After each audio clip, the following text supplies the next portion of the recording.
you have any questions about our project, I can give you a brief overview. The Samuel Proctor Oral History Program is working with Leslie Pendleton at the Machen Florida Opportunity Scholars Program. And we've been doing interviews really since the autumn. And we started, I interviewed Bernie Machen, who's actually my neighbor, lives right down the street from me. Okay. Yeah. And we interviewed Dave Kratzer, Ron from the Ombudsperson's office, and some of the key kind of early leaders and founders of the program.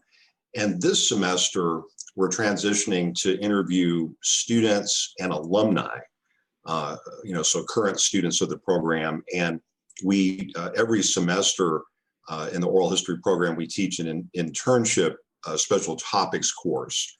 And so this is our special topics this semester is the question of equity in higher education. That's how we're framing the internship. And then our undergrad interns are in turn interviewing 2 MFOS students apiece or alumni. And the final outcome, or at least at this stage, that Leslie envisioned is we are producing a video documentary that will premiere during National First Generation College Student Day in November. And so we're looking for, storylines and inspiring, first person stories. And we feel at this point, we've gotten really good stories, Mr. Brown. So what you want to share with us this morning, please feel free to use I statements, talk directly from the heart. We're kind of looking for those, moments that can kind of grab a viewer and make them interested in what the University of Florida has been able to do with first-gen students. The vision that Leslie and Bernie have, I think, is that the documentary is going to be kind of a calling card for the program because, as you know, so many other schools now are interested in what we've been doing. Does that give you kind of a sense of what we're at? I was kind of interested. So are you doing a lot of your work just generally in the video kind of documenting history world? It's kind of an interesting approach. I hadn't. Yeah. Well, it's a mix. We probably do most of our interviews audio. Actually, the great majority are audio interviews for a number of reasons. And Deborah can tell you about those reasons. Part of it is some people just don't like being on camera. And it's also easier. We do a lot of field works. We take our students to places like the Mississippi Delta or Arizona or, Tidewater, Virginia. And it's easier and frankly, more affordable to do audio interviews as well.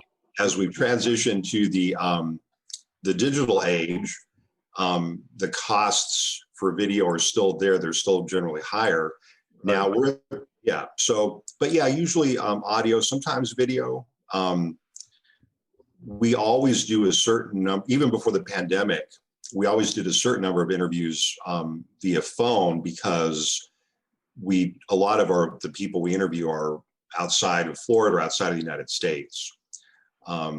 Zoom has ironically given us a lot of new tools, and I think it's really changed the oral history world internationally. We've never skipped a beat. We had to suspend in-person interviews, of course, in March. Many of the people we interview are, elders. And so all oral history programs across the country right now are still in the state of not doing in-person, face-to-face interviews. But to be honest with you, I think we've done as many oral history interviews in the past year as we've ever done, just about. Yeah. Interestingly enough, my family's CPA who does our taxes was one of the early investors in Zoom.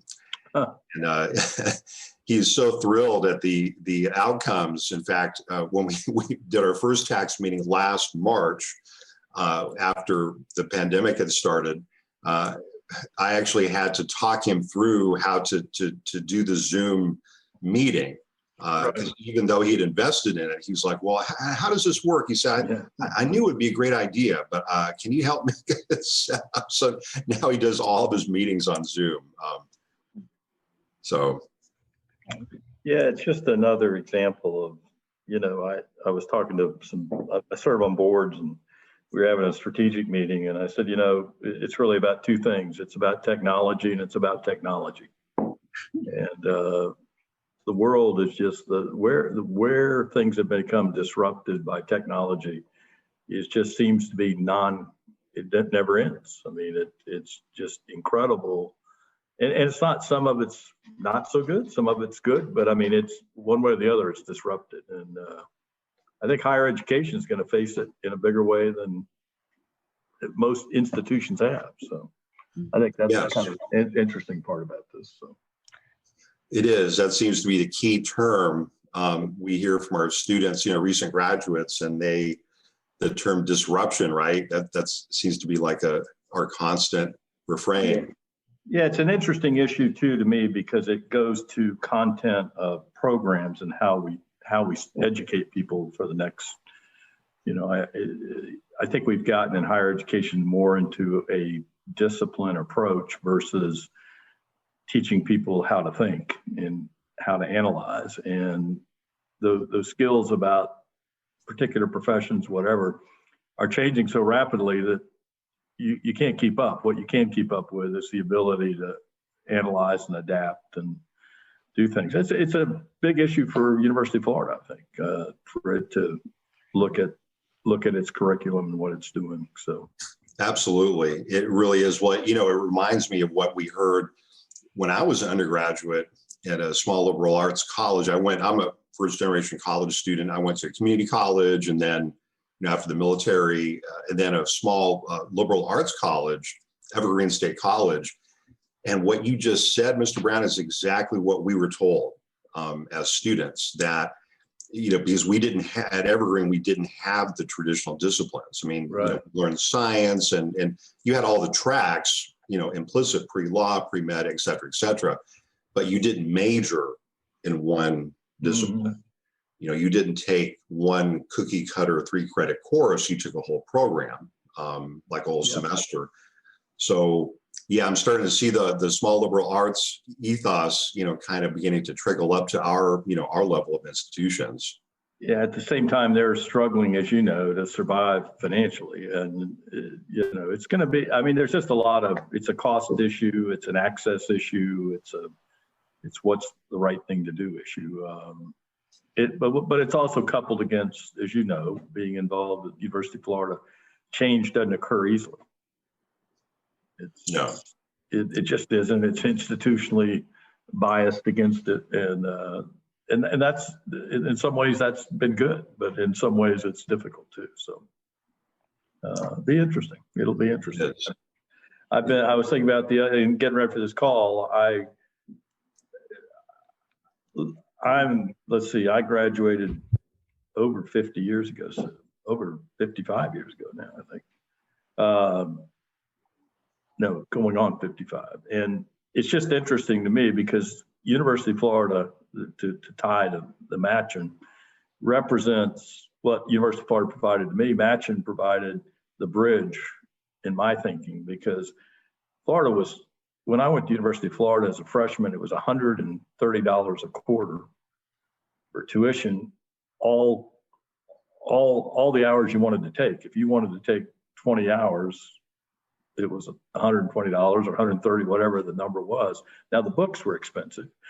They always have been, but it was in fact accessible, right? And so you could, between working in the summer and you could work in the at school, bussing tables, whatever you needed to do, you could get through without debt, without whatever. And there was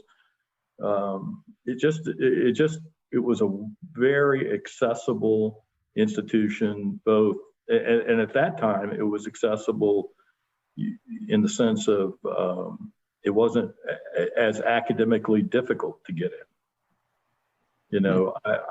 if you graduated from a Florida high school back then, you basically could get into the University of Florida. Now you might not last because the failure rates, I remember they told me as a freshman, you'll like this. The kids today, I'm not sure would like this speech, but the speech we got was look left, look right. 2 out of 3 of you won't be here. Wow. Next year. So, and that was just, I'm not sure that wasn't a better system because you figured out who wanted to really work, right? And do what they needed to do. But anyway, you look at it all, just talking about the Machen, I had the privilege of working with Bernie. I was on the board and then I was chairman of the board with Bernie. And, you've met with him and he's a neighbor.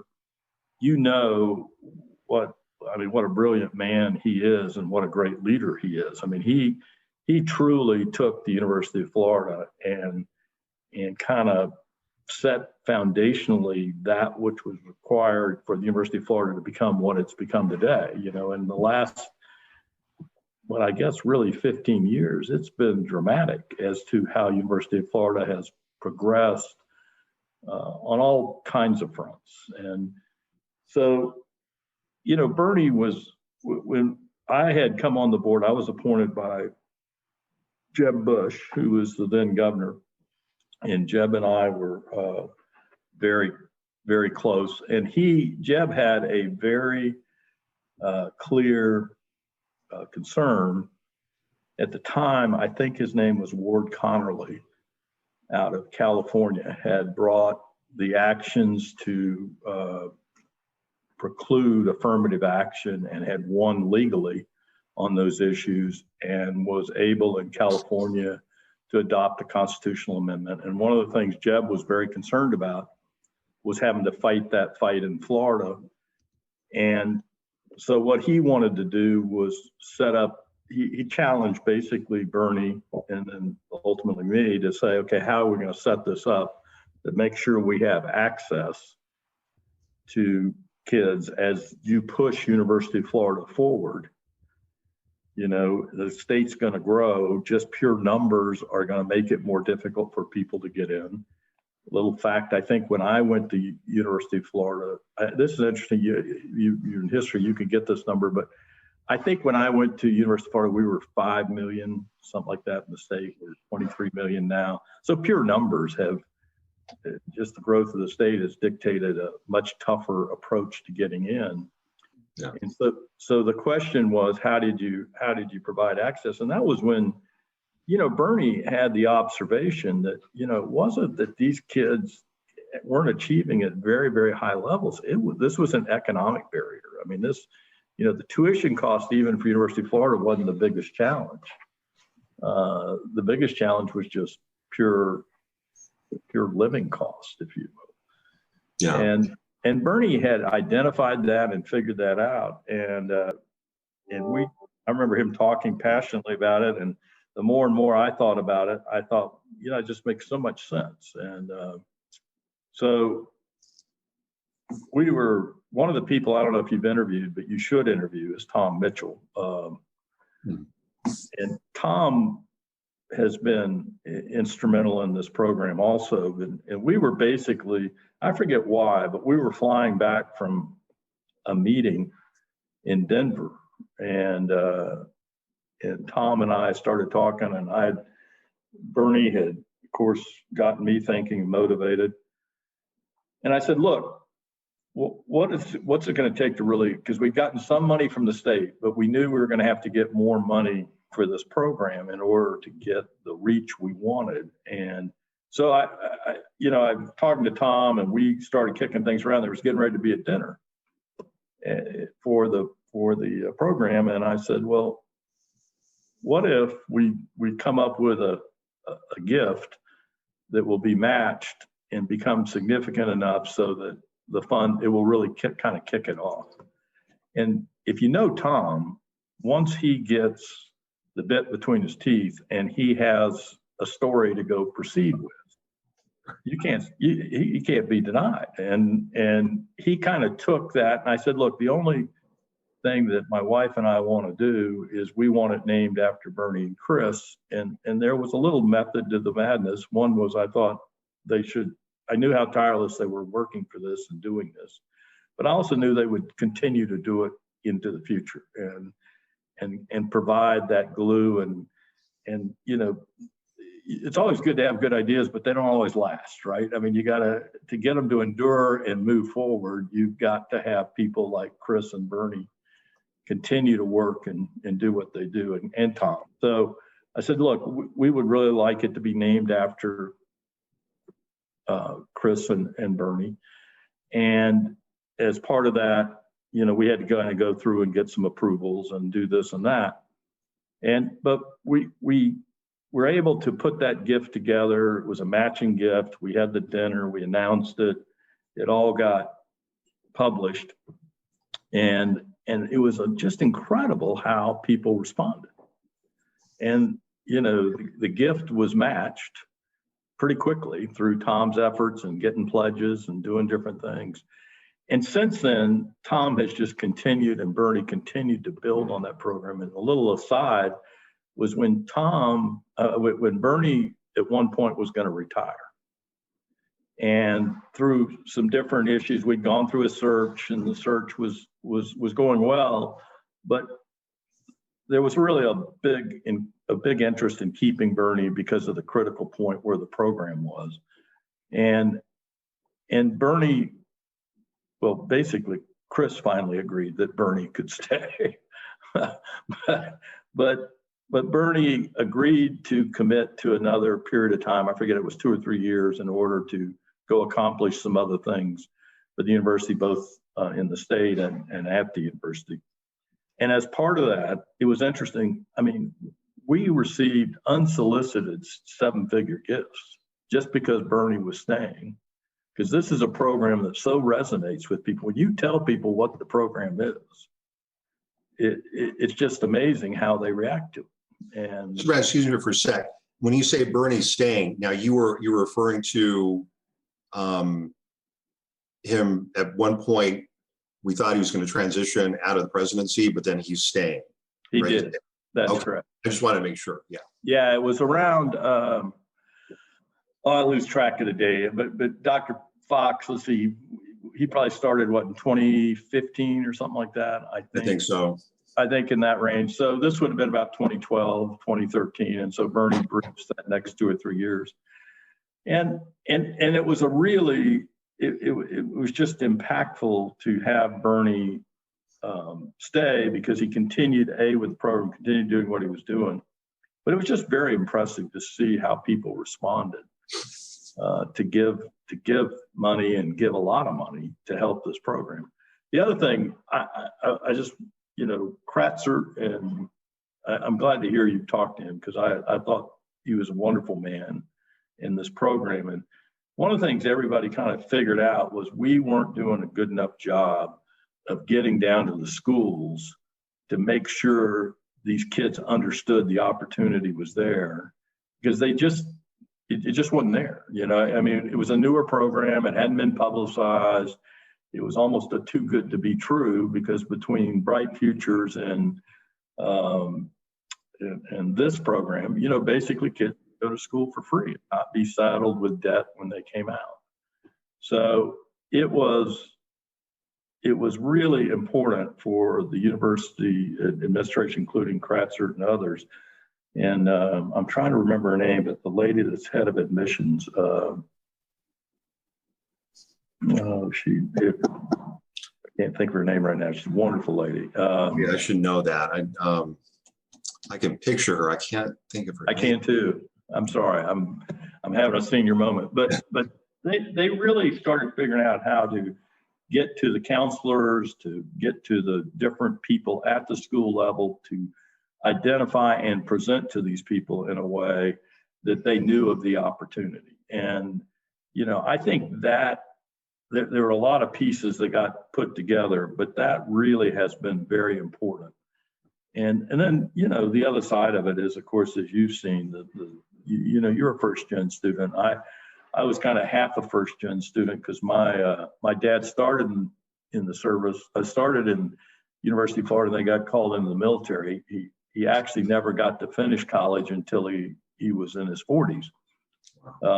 But it just was impressive to me to see the kind of kids we were able to put together and bring to the university, made sure they had the opportunity. Of course, the stories on the backside of how kids are giving back, how kids are the greatest salesman for the program there could be. I mean, it's just amazing to see all of what's going on, because this is another, I think Bernie really was really good about putting in a support infrastructure to make sure the kids didn't just get money, but they got all the pieces they needed to help adapt and learn to their new environment and what they were going to need to be able to be successful going forward.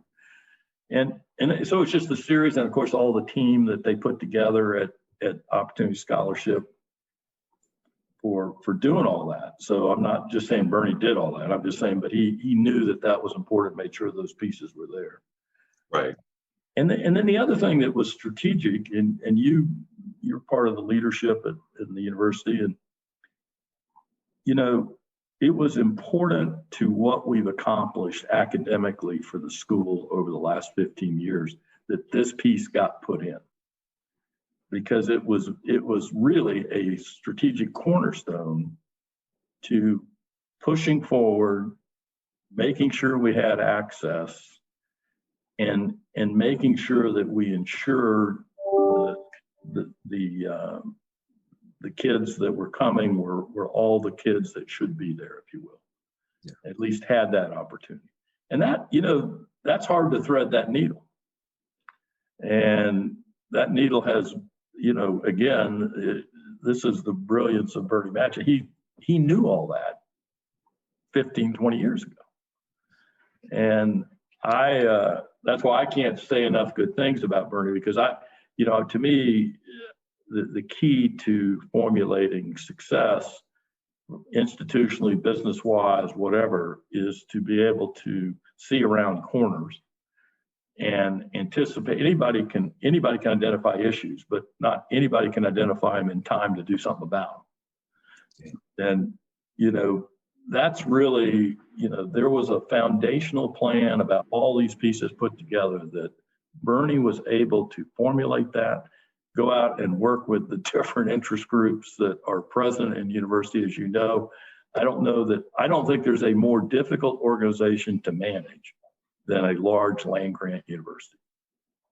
And I've been on a board of a company that's the fourth largest company in the United States right now. It is much easier to run that company than it is to run University of Florida. Mm-hmm.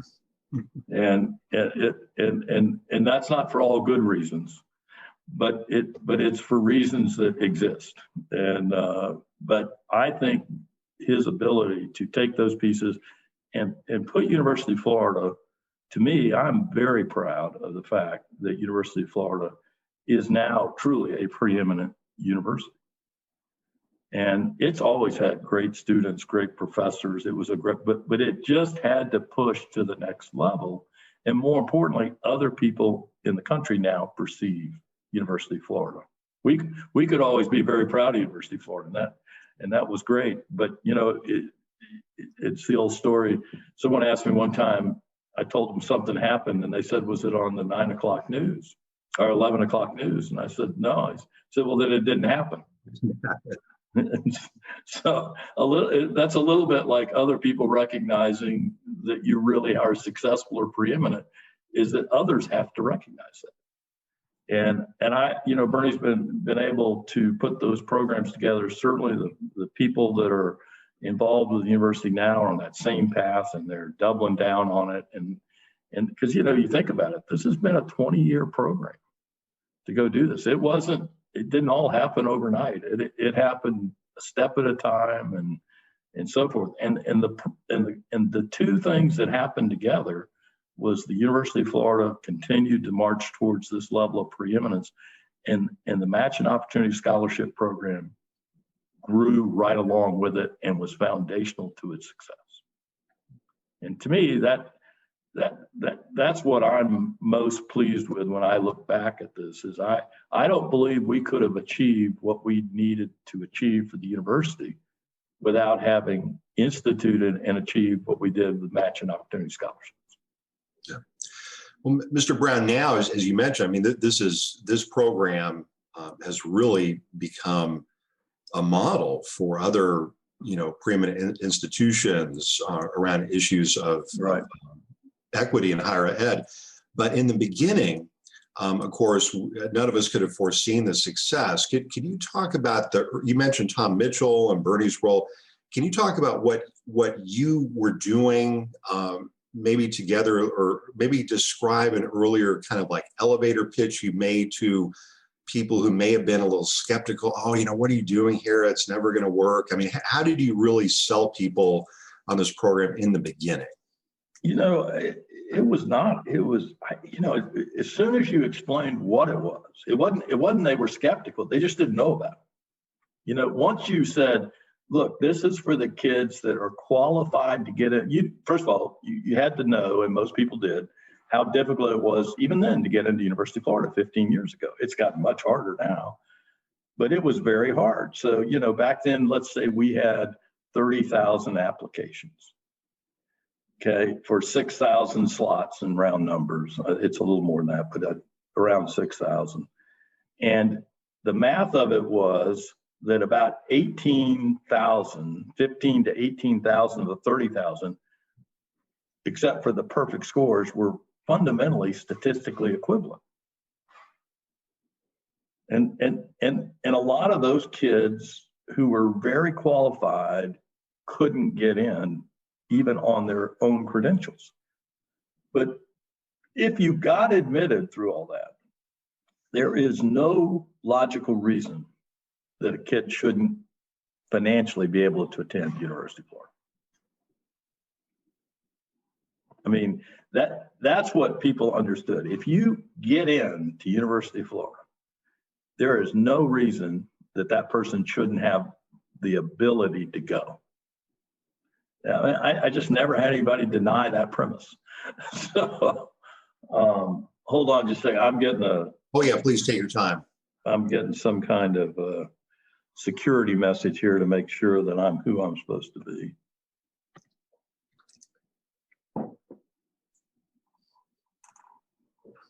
Yeah, we have plenty of time, and we can always edit.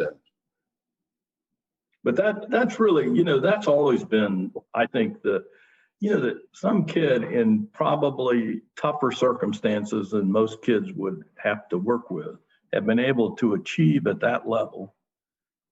They should not be denied the right to go to school and go to the best school they can go. Now, I can argue that kids like that will rise through the system no matter what, because they have the attitude to go do what they need to do, or they wouldn't have gotten as far as they did.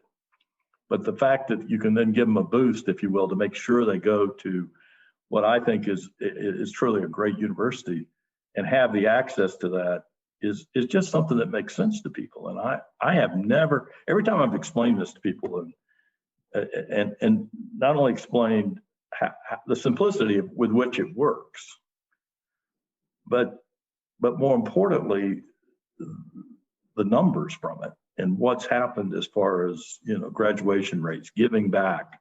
I love the statistic that more kids give back out of the Opportunity Scholarship Program than the normal student body. Mm-hmm. I mean, that's pretty. I just think that's a tremendous stat, if you will.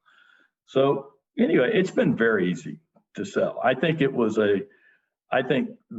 some of the other programs people didn't like because of the preference side to it, the quota side. People were unsure about how fair that was. And you can argue those things. People have a lot of good arguments on both sides of that, but I'm not here to argue that. I mean, what I'm saying is what the way we approached it really has turned out to be.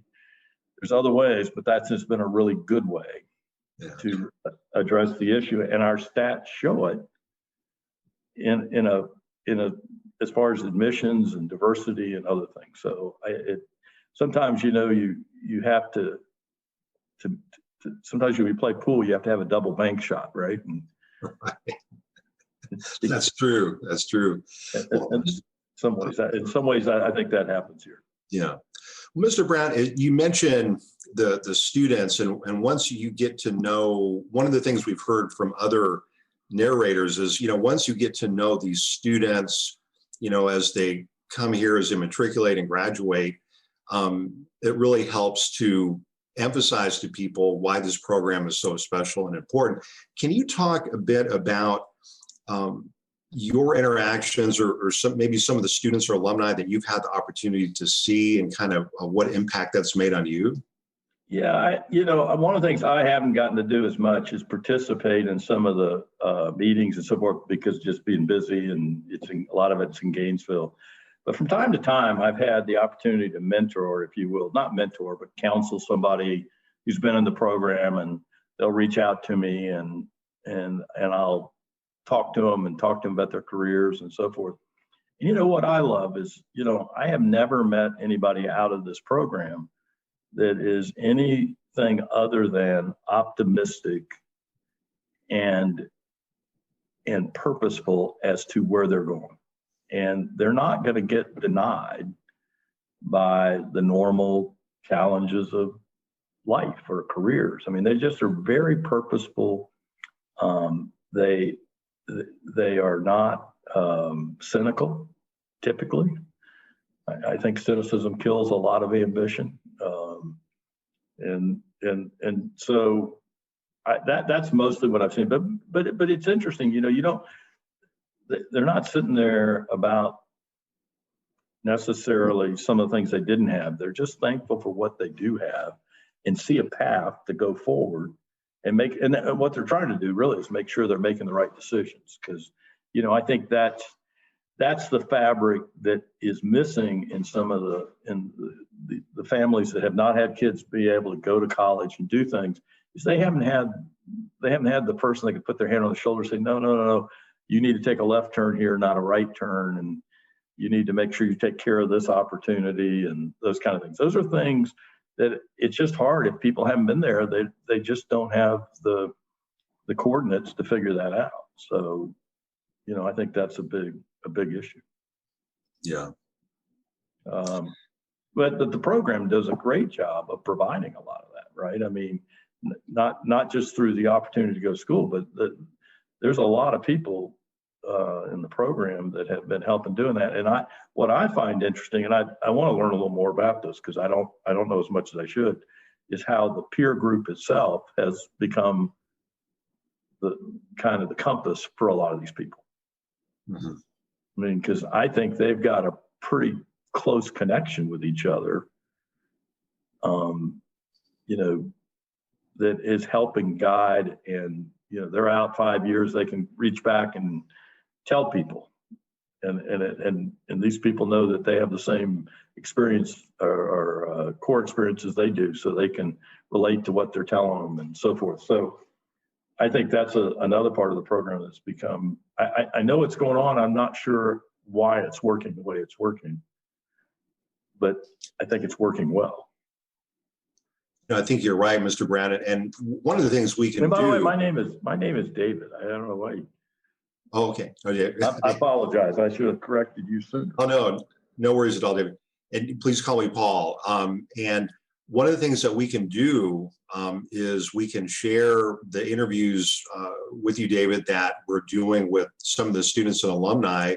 If you want to learn more about, because we're learning as well, and you're right. And the peer learning aspect of this program seems to be one of the real successes. And we can share any or all of those interviews with you. You can read them at your leisure.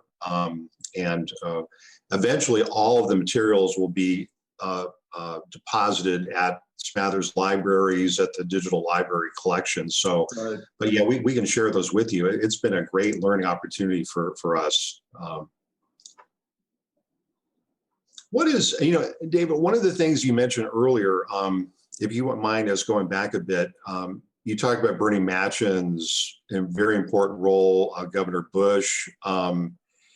Back then, when you first started, could you kind of walk us through the kind of one of the planning meetings or one of the early, like what you think now looking back after all these years, like one of the most important meetings or kind of turning points in the beginning for this program that involved you and Bernie and Governor Bush or all of the above?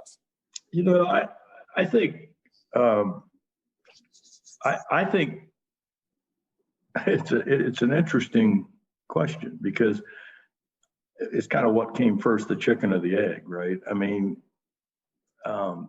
everybody was headed towards the same point. It's just people were coming at it from different reasons, right? When I say everybody, I'm talking about more specifically Bernie and Jeb from a policy point of view. And they both were looking at it through different lenses. I mean, Bernie was looking at it through the higher education lens and how do we, build the university and how do we do this and how do we come from Michigan, how do we maintain access at the right level. Jeb was looking at it at the time about his concern about higher education, the need for, in his mind, the university system in Florida to get much better than it was. He did not believe that the university system in Florida was as good as the state of Florida deserved. I mean, and different reasons for that in his opinion. And, you could argue whether it was right or wrong, but part of it was governance issues. Part of it was issues of politics. Some of it was issues of money. But the question is, when you boiled all those things out, both people were going at it from the same level. And here I am, a board member. My real job is to facilitate oversight, provide, I'm not there to do the job. I'm there to try to help give some bumper rails. And, so when things came to me, and I had a very close relationship with the governor as well as Bernie, then it was, okay, what are some things we could try to do? But it was really, I think a meeting that occurred, and I was not part of that, between Bernie and the governor, in which they really discussed this. And of course, they both, unlike sometimes other politicians, I always say that a lot of times when a politician says they want your honest opinion, they've already told their first untruth, right? Because they really don't want to hear what you honestly say. But Jeb was not that way. I mean, he really respected people like Bernie who would come in and they would give, direct answers, analytical answers. If Jeb was the kind of guy that if Bernie had suggested to him certain, I was reading this book and I had these 3 takeaways, and I think it's really important, Governor, you think about it.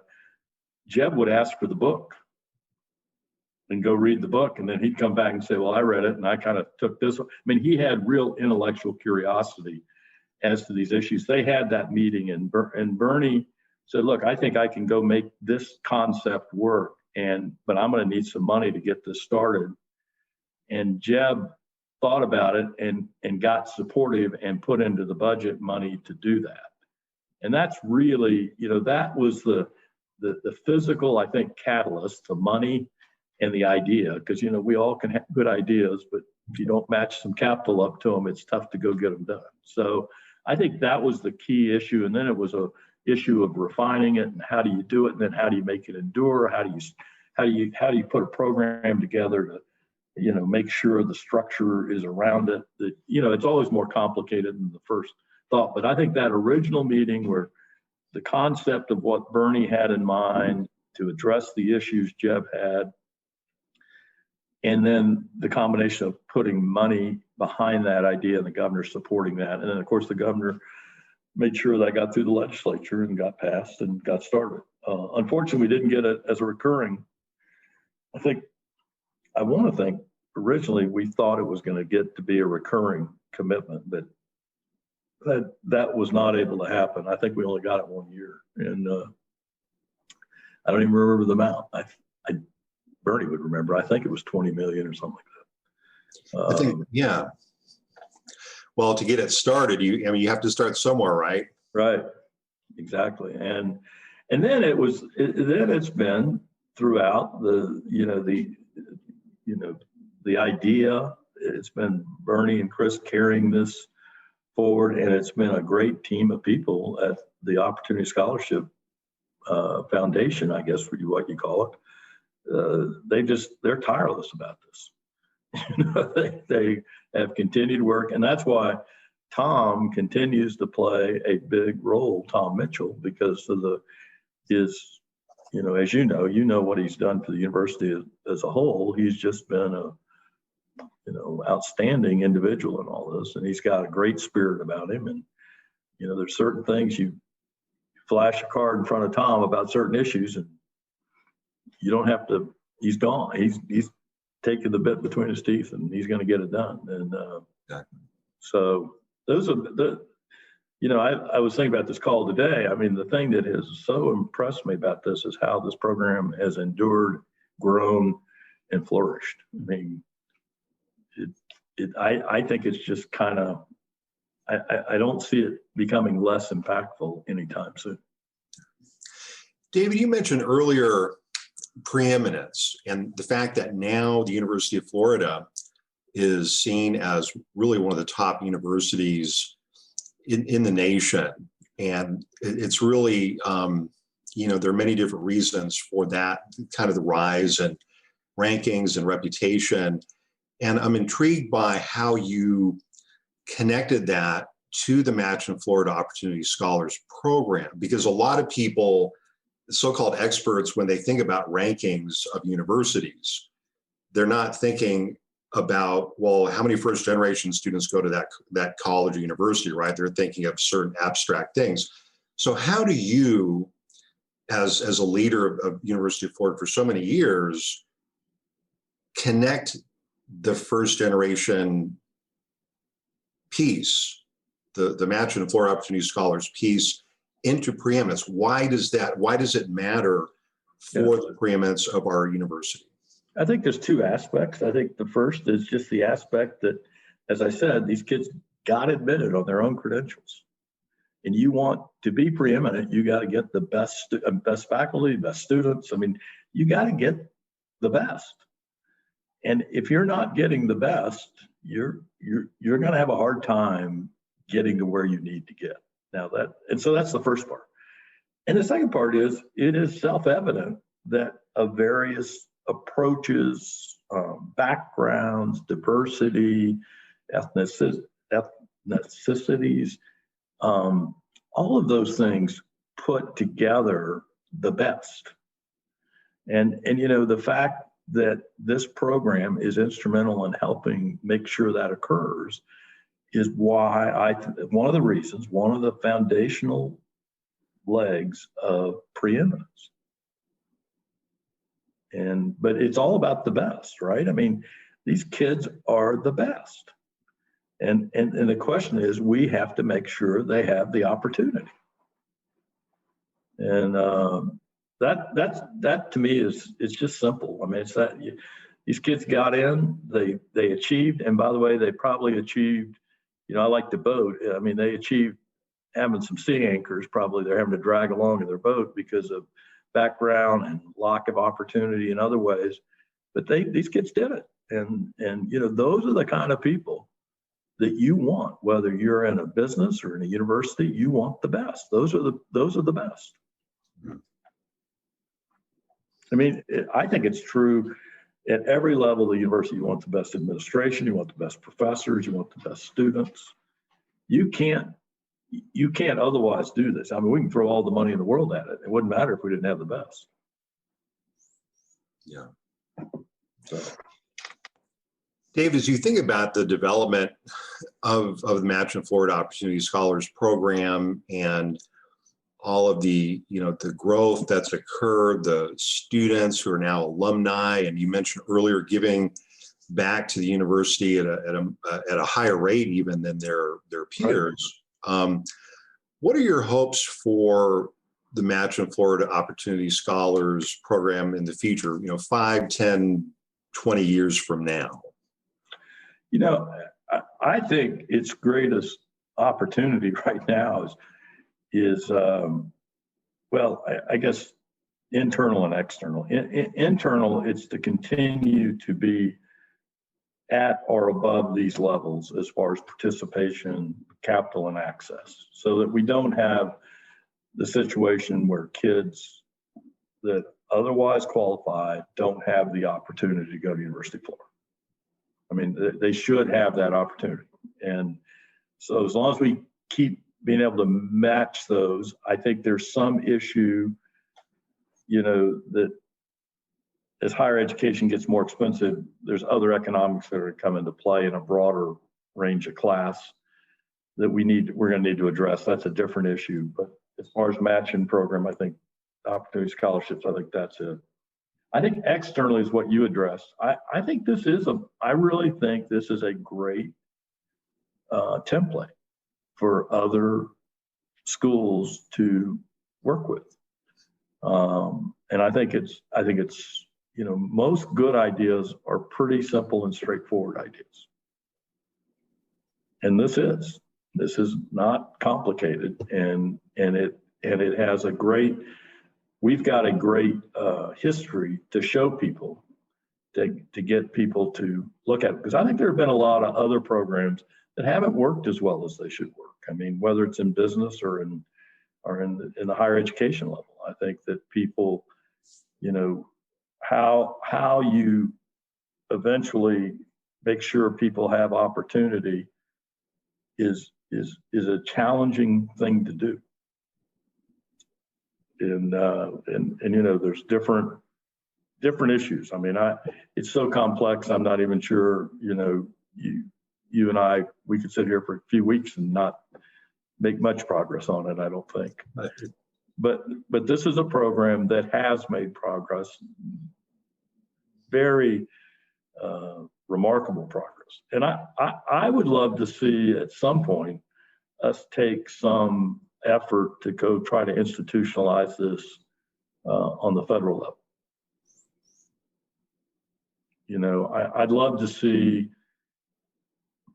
money allocated to schools where if you committed to go raise 50 million, we'll give you 20 million. I mean, one of those kind of things, a leverage aspect where schools, if this kind of a program would go do something like that. I think it'd be a huge benefit, particularly at the major land grant schools, right? Because they typically are the more difficult schools to get into because of state size and other things, and also have the kind of demographics in the states. Clearly, what I don't know is how statistically it's going to work within population groups as to whether the definition of first generation is going to hold up, or whether that a generation from now, how statistically dissimilar that will be from the group we're talking to now. And I don't, those are things I'm curious about. I just don't know. And I think we may need to do some thinking about that and how to address that and make sure, as you say, the equity of access is there. David, just a few more questions. I've taken up almost an hour of your time this morning, but you touched upon this a bit earlier. But do you have any stories about the times you've had the chance to interact with any of these young scholars and maybe the impact they've had on you or impact you've had on them, and kind of your thoughts about like who they are as people, where they're going, what their aspirations are? Without using any names, I have, and I don't want to, compromise any relationships or confidences. But I tell you, the thing that I'm always struck by is it's one thing to talk about these kids being first generation. It's another to talk about the hardships of those families. I mean, these are, I came up with a fairly, not adorn childhood. And I feel embarrassed that I thought things were a little tough for me when I talked to some of these kids and things they had to deal with in their family and deal with in their own young lives. And it's so, you know, I'm never am ceased to be amazed by how amazing these young people are and what they can do. And I just know that with the right opportunity, it will multiply in their careers and their lives and their impact on others. And I have to say, I find a lot of kids, not in this program, but otherwise, to be terribly indulged by their parents. Smart kids, but I had parents call me while I was on the board about their children's exam schedules, that it was too difficult. And I match that against the experiences of these kids and what they're doing. And it's not unclear to me where the success will come in the future. And so I find that juxtaposition to be a very interesting one. And to me, you know, that's what I take from these kids. I just constantly see people who've achieved against really a lot of difficult odds, and not impossible odds, but very, very, it's been easy to throw in the towel from time to time. And these kids don't have that attitude. They don't let those things happen. And so that's the best thing I've taken away from it. It reassures me that the future is bright. You know, and it's no different than when I came along, you came along. I mean, as long as you give people opportunity, a fair chance, you know, the world's going to be fine. Maybe different, but it's going to be fine. So, you know, that's and that's what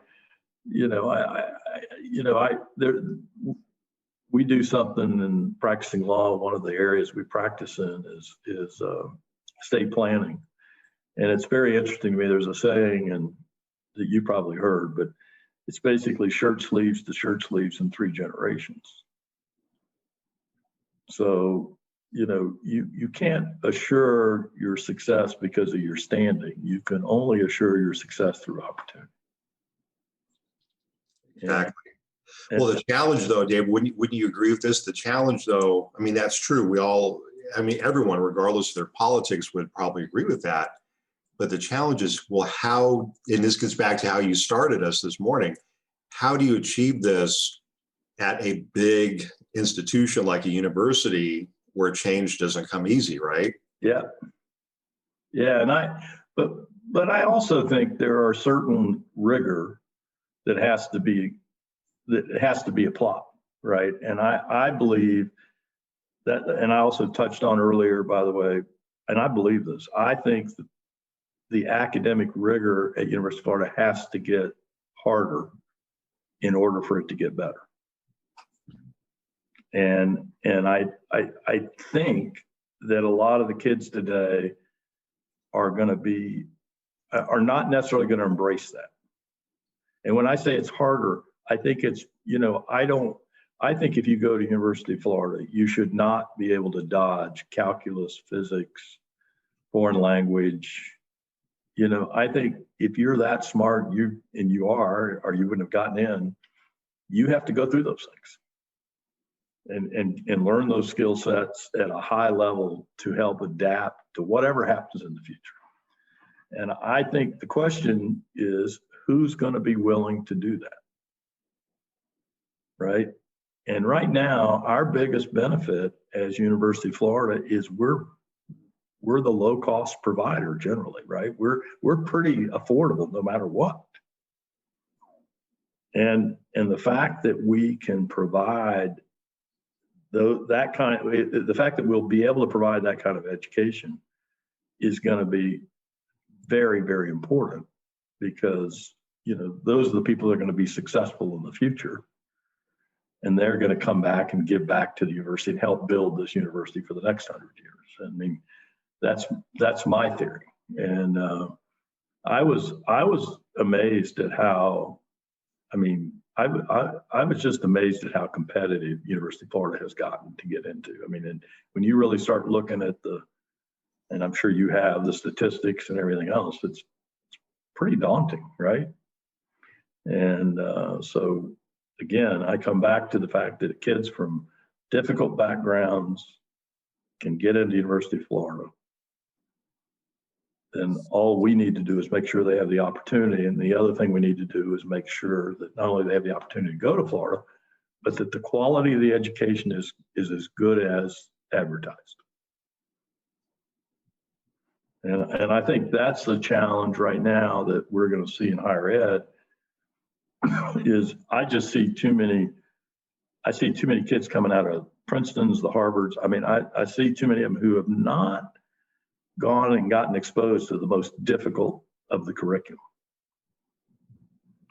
You know, by selecting majors, by doing different things, they're able to avoid some of that. And I really kind of believe that a core curriculum is really what's going to be more and more necessary I don't care if you go major in basket weaving.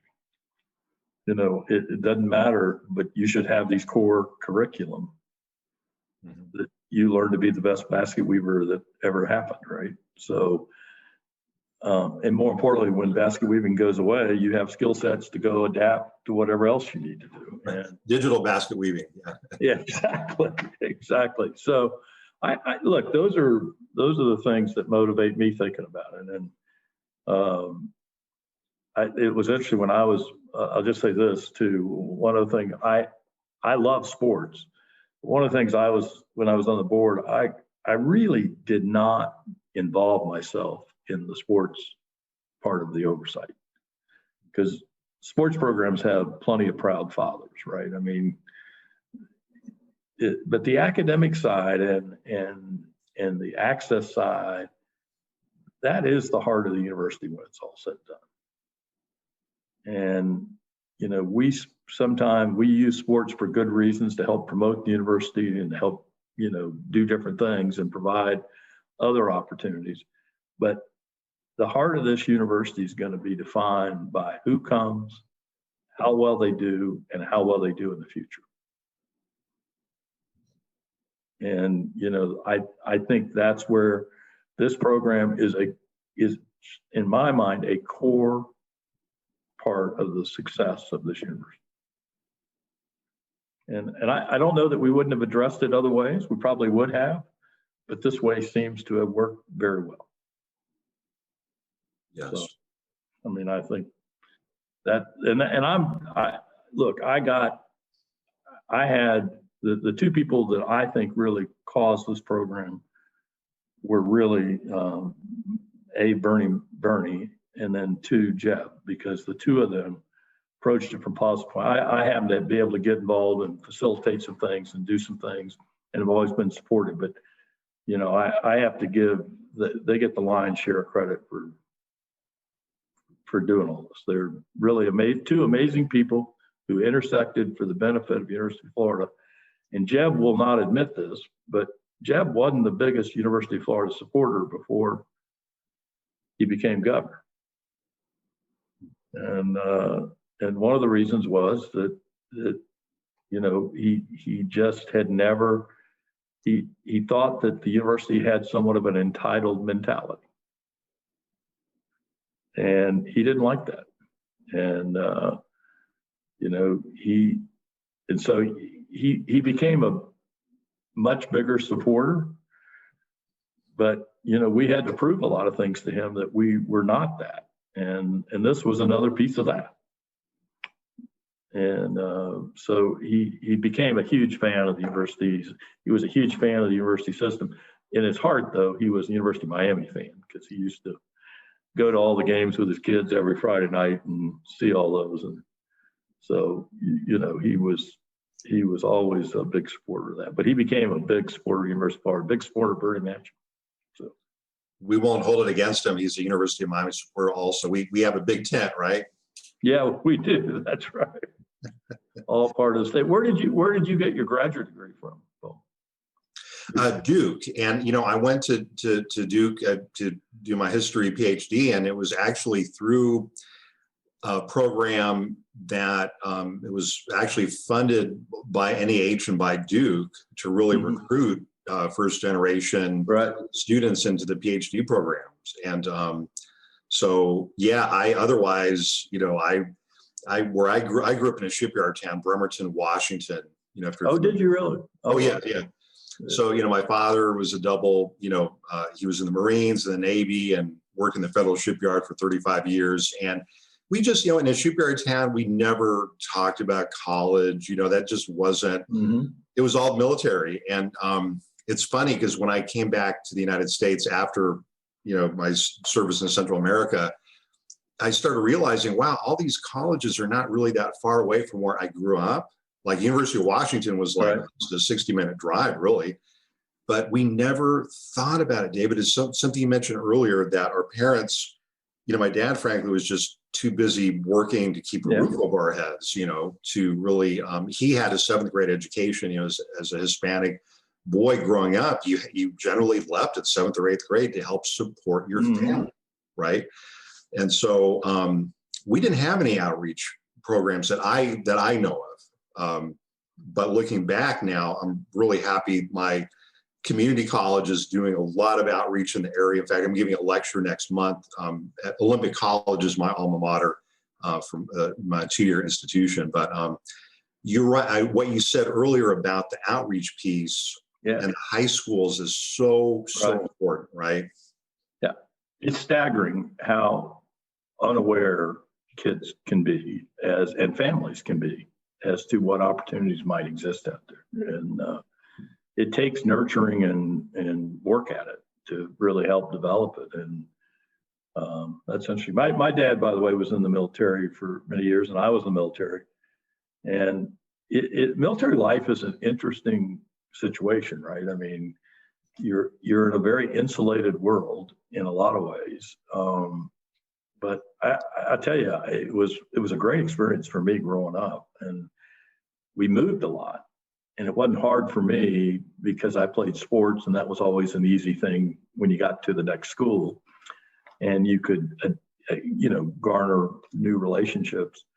But boy, you really got to see all kind of different education approaches in different parts of the country, different makeups of populations. And it was just, we always had a home in Florida because my dad was from Florida originally and his mother was from Florida. So they go way back, but it was, Florida was very poor. I mean, I can remember in the 60s, early 60s, we lived in South Florida down around Delray and Boynton, and there were still homes on the beach boarded up from the Depression. Wow.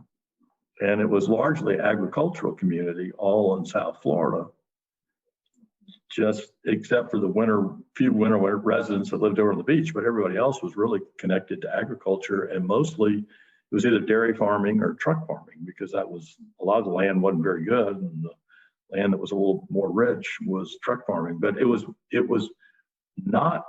a poor state at that point. I mean, it was land-based. There really wasn't much wealth in the state.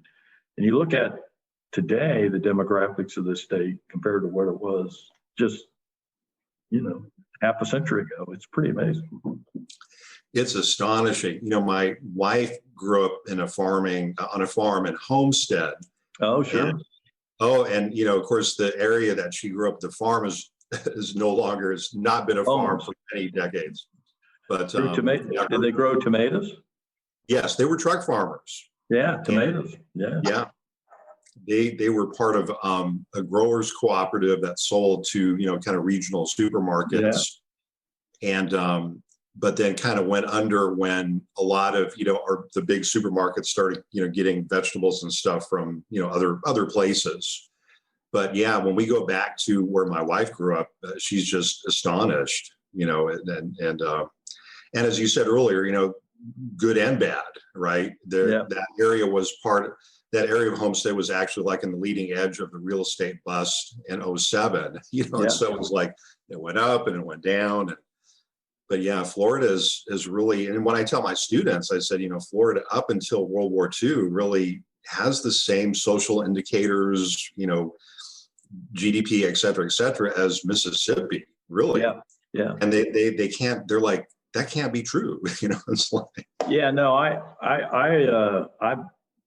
get that completely because, but that was kind of true for the Southeast, right? I mean, there weren't many, other than Atlanta and Birmingham and a couple of cities, there wasn't much wealth in the South at all. And then Florida, started getting a lot of people to come that were wealthier, had capital, but they weren't investing in the state.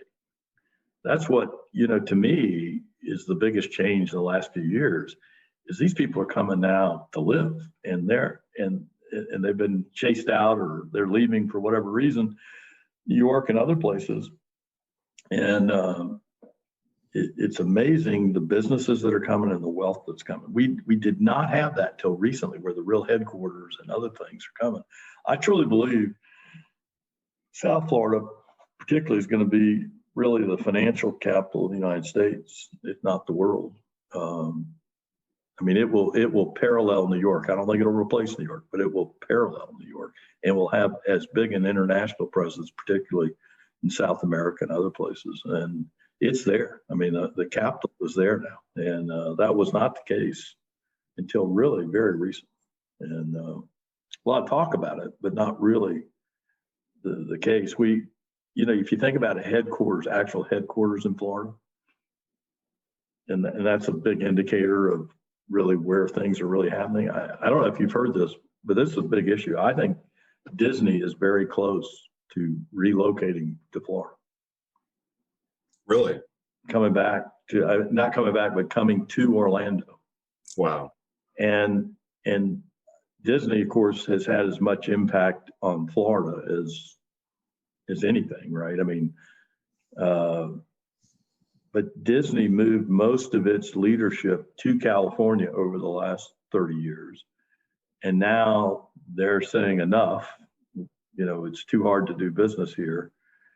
And they're talking about moving back. Now, I don't know how all this is going to work out. I'm sure there's a lot of negotiations going on right now between California and them trying to say, no, we really didn't mean it. But they may well relocate to Orlando. And you just don't see that, except, there's certain, this is something I think would be very interesting for you. There's been a few great migrations in this country. Mm-hmm. We may be in the middle of one of them right now. And I think the urban, and it's technology, people say it's COVID. I don't really think that. It's technology. COVID just accelerated it. But technology is causing this migration in the sense that people can now go to other parts of the country, whether it's either cheaper to live or better to live, or they want to live there. But the shifts that are going on right now, the 30s, clearly everybody left the farm belt to go to the cities. And in some ways it's reversing. It's not necessarily a reversal, but it's a huge change in the country. Well, you played a role in that, David, because as you mentioned earlier, you and I both know parents will not move unless they believe they're moving to a place that has a good education, K-12, and higher ed infrastructure. The reality is, Florida, and you alluded to this earlier also, Florida did not have that in earlier decades. So now we have that.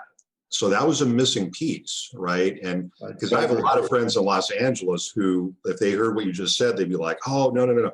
But it's interesting now. I think we're almost at a point where, we're at a point. Because I lecture, the last year I've lectured at UC Berkeley and UCLA and some of the different, big institutions out there. And you're right. We are seen now clearly as peer institutions. But for a parent, let's just say a parent who's working at Disney who has a kid who's in first or second grade, they're not going to move out to Orlando unless they think that, okay, there's great schools there. And then when my child's going to matriculate to college, there's a good palette to choose from too. So I think that could be part of this great migration that you're referring to. You're absolutely right. It's what's happened too in the bigger urban areas, New York, LA, be one of them, San Francisco, and the public schools have failed. The problem is nobody has access to the private schools, the income. Yeah. And so it has really become a material defect in the structure. And, you know, Florida they got a lot of challenges over the next 20 years to address, but they're addressable. Question is whether they will address them. You know, I mean, right. Whether it's infrastructure, water, or whatever, they're all solvable and they're doable. And but the other thing is, how do you do it and maintain the quality of life in Florida? So I think that's another issue. Well, listen, I appreciate your time and talking with you. I hope I've been some help. It's been a wonderful, yes, excellent. And David, you have any questions, you know how to get in contact with us. We will send you a transcript of the interview a bit later down the road. And we'll give you a progress report probably around the end of the spring semester, late April, about where we're at. And like I said, if you're interested in any of the interviews, kind of reading about the students' experiences, I would. And just remind me if I forget, I can just send those to you and you can read those at your leisure. I'd love to. Before I let you go, I'm curious what your viewpoint is if you had to do two different things at the University of Florida right now, what would you do as far as to make the university better and do a better job of what it's doing? Well, I think one of them you mentioned earlier is thinking about how we can promote this idea of ourselves as a rigorous institution academically, and how we can kind of get the message out to people. You know, let's message this, that we're as academically rigorous as Harvard, as Berkeley. Because again, I just finished a dissertation committee at Harvard, and I can tell you our students and faculty and staff are as good as their people. Mm-hmm. But most people don't know that, right? I agree with you, yeah. And so how do we get that message out? And then the other thing is really encouraging students, and this is my disciplinary background, we got to get them to read more books. Agreed. And because we have people come to me all the time, Paul, how do we develop better writing skills? How do we better communication? You got to read. And this is the thing that's really concerning of me. When I ask my incoming freshmen, how many of you have read Moby Dick? Okay. Now, I don't believe that's not the most important thing in the world, but I'm trying to get to a point where my students are love reading. They enjoy reading. And because that's going to put them in contact with worlds that they didn't grow up with, you know, whether it's reading a European author or a Latin American author, whatever. So those two things, you know, read more books, get the message out about why this is such a great place. The latter, the book thing is a discipline thing too. It's, you got to focus. And that's my concern about our students now is, because of social media and everything, there's so many distractions. And I have so many students that come to me, Dave, and they'll say, you know, I'm having a hard time finishing this paper or really focusing on my senior thesis. And I'll say, look, take a day, turn off your cell phone, don't do social media, and just concentrate.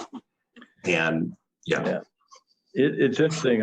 When I talk to young people who are starting out in their careers, I'll tell them that I'm sure they're smart enough, whatever, but it's whether they're going to be successful, it's going to be whether they can focus for long periods of time. And if you can't, you're going to have a hard time developing quality thought or product. You just can't do it. And I was always, what I would do in my career is I would get up very early, and I'd get up at 4, and I basically from 4 until 11 or noon, I wouldn't let anybody bother me. And I was in a hole, and I was focused, and, you know, and the rest of the day I'd have to deal with all the other stuff of the world. But that's how I had to do it. And you're right. I think you're so right. That's such great advice to people, because, you just cannot have that quality of thought and be interrupted and be answering 15 texts. And when I get people mad at me, well, my daughter got mad at me the other day. I texted you, you didn't answer me. And this was like 20 minutes later. I said, sweetheart, I said, I don't even pay attention to it. I mean, it's not part of the deal. Well, and I have, David, as you can imagine, as a historian, I have certain biases, but my thing, I tell my students that, and this is going to sound like a curmudgeonly thing that curmudgeonly historian would say, but I tell my students, look, writing is to the 21st century what public speaking was to the 20th. Yeah. In certain ways. You've got to be able to write. It doesn't matter if you're an engineer, you're coding, right. Because I have a lot of my former students are actually engineers. I work with the University Minority Mentoring Program. And so, a lot of those students are, a lot of are Asian American students or also first-gen students, right? And I've been on the phone to so many HR folks from like HP or Lockheed, and the first question they asked me, can this student really communicate in English? And can they write? Because what they say now, you probably know this, but like, Lockheed is saying, look, we can get engineers from anywhere in the world now. Right. But what we can't get are people to communicate what our ideas, our designs are to end users or to customers. That's right. Can this person write a complete sentence? Can they do research? Can they translate the research into a presentation, right?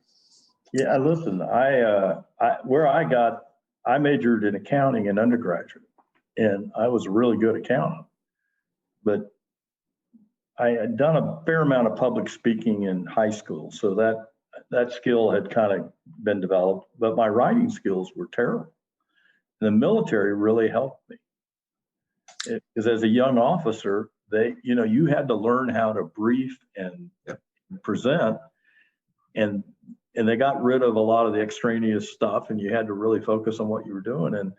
And that was helpful, but you were giving such great advice to these people. I'll tell you, I sit on boards, and I inevitably see young hotshots come to brief the board on some particular issue. And it is kind of defining moments for these people's careers, because if they don't do well, they don't usually get to come back to the board. I mean, in these big companies, there's, it's not like, well, you tried hard, you don't get much of that. So, and it's very interesting to me. Most of them never got prepared for the moment. Mm-hmm. And either the company didn't develop them, or they didn't develop that skill. But a lot of them put that off as not a big deal, and it becomes a big deal at some point. And it's very sad, because I've seen some really, I've seen people just crash and burn in those situations. I mean, where they panic. Yeah. One of the things. Yeah, I mean, if you graduate from the University of Florida and you have finished a senior thesis or senior capstone project, it doesn't matter if it's engineering or in English, you're going to be prepared for the rigors of the world, right? That's right. Because you've had to focus, you've had to do research, you've had to reserve time to work on a project. You just it gets back to what you were saying earlier. In the end, the disciplines are becoming less and less important, right? I think so. Now, that's an argument. Some of our colleagues don't agree with that, but I tend to see the world working that way too, because I see through my students, they'll report back after being in the job market for 3 or 4 or 5 years. And, I have English majors working in tech firms, and they're pulling down some serious salaries. And they're like, wow, it doesn't really matter if I'm an engineer in this firm or I'm an English major. I'm making the firm successful, and that's what really matters. So now a lot of them are going to California. If we can get them to come back here, like you're saying earlier, that would be really cool. Yeah, and it's interesting. Some of our largest number of engineering students are in Texas, by the way. I mean, there's a huge amount in Silicon Valley, but you're right. I mean, to develop the companies in Florida that can attract and retain that talent is ultimately the biggest issue for the state to continue to harvest it. But I will tell you the other thing that I love about courses like history and other things. I mean, because you're right, reading, I know it sounds so fundamental, but reading and thinking is what I see the least of in some top students. And I think particularly, law students, top students from Harvard, a lot of them are brilliant people, but they can't really think in an unstructured environment where, problems don't come in neat little balls. And you got to really sit there and think through things, and everything is not a clear path. And the question is, how do you rationally think through and analyze? Not what do you feel? How do you think through this? It's pretty stunning. I've had number one graduates of law schools not be able to do that, and they failed in their career. Mm-hmm. Now they go to somewhere else. They do okay. I don't want to say they drop out of life, but they weren't successful. Right. And I think that's a challenge. It is. I mean, if I could bend your ear for one more moment. Sure.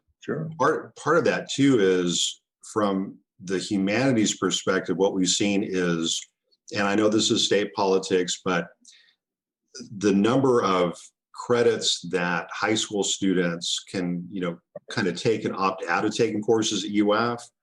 And what they do, it gets back to what you're saying earlier. This is kind of how they avoid writing intensive courses and some of the other, because like I teach Gordon Rule courses, that's the 6,000 word per, term course. And that's where I see the light bulbs go off and the students' heads are like, wow, I actually turns out I like writing, Yeah. But if you can avoid, if you can find ways to avoid taking those courses at UF, and you can take the course as a high school student and kind of, AP out or whatever, that's a problem. I think, and I understand why parents, do that, and there's a financial reason for that and everything. But I think that undermines the ways in which we could challenge our students more rigorously academically. So that's something. I think you're so right. I had a friend of mine who sponsored the math. He's a big sponsor of an endowed chair at University of Miami in the math department, Department of Mathematics. And the guys there, he said, look, you talk to him, he said, they can take all the advanced placement courses they want in high school. There is nothing comparable to a college level course in mathematics that they're doing in high school. It's just not, it doesn't exist. Nope. Everybody's fooling themselves, and I'm sure that continuum exists all the way down. And I think it's something. I've got a friend of mine who's the next Speaker of the House. I'm going to spend some time with him on, because I think it's something the legislature really needs to figure out. I mean, this is. I would tell you, I would be okay with testing of students at the end of the 4 years too. I mean, it's interesting that we give them all the tests to get in, but we don't test them to get out. Yeah. I mean, other countries have systems like that in place, so we might, yeah. I mean, I'm not saying that's the end all, but I mean, it really gets to. That's a great point. I hadn't thought about the AP side of this in a while, and because I really pushed when I was on the board to try to get a core curriculum, because I just really believed that was important, and I thought it should be a broad-based core curriculum. You speak about the humanities. I disliked more than anything taking humanities when I was a freshman at University of Florida. I don't think there's anything I'm glad I took more now than humanities. I mean, because it gave me insights and looks into things that I probably wouldn't have otherwise exposed myself to. And so I think there's that side of this too, is that it makes people go explore things that they wouldn't otherwise do. And unfortunately, students are all smart and creative, and if they can avoid some of the pain, they will. I can't blame them for it. I mean, yeah, well, as you mentioned earlier, also some of that starts with the parents, right? Even third, fourth, fifth generation college educated parents who are helping their kids kind of get out, maybe take the easier road sometimes, right? Yeah, I've heard stories about, from friends of mine where their kids are sending their papers home through computer, email, and having them edit them and send them back. I said, what are you doing? Honey, what are you doing? I think that happens more than I might imagine. You probably have seen it, but I mean. No, it's happening. The helicopter, what's the term they use? Helicopter parents. I can't even imagine. Yeah, it's just foreign to me. Well, I had the experience several times of parents calling me just on the exam schedule issue. Like they've got an exam this afternoon, one afternoon, and the next morning, and that's not right. And I'm like, I'm looking at the phone going, what are they doing? Why are they calling me? I mean, yeah. So like we don't like the child probably never had to go through boot camp, right? Right. Exactly. Yeah. That's another issue. Well, listen, I appreciate your time. I look forward to meeting you. I hope, I appreciate what you're doing, and I appreciate your approach and all this. So thank you. Well, anytime you're on your way to campus, just, give a ring and we'll give you a tour of Q Hall. And it's a wonderful, we have wonderful students, and we'd love to introduce you. I think I'm actually interviewing a board member for this project. Anita, who I've interviewed before on her work with the Lassniger Center College of Ed. And she's also been instrumental, as you know, with West. So I think I'm meeting her, or we're doing an interview for the next board meeting. So she was on the board when I was toward the end of when I was on, I think. So she's quite a force. Yeah, she is. She's impressive. All right, Dave. Well, thank you so much for your time. I really appreciate you taking time out. And any questions going forward, just please let me know. Okay. I enjoyed it. Thank you very much. Okay. Thanks. Have a good day. Bye-bye.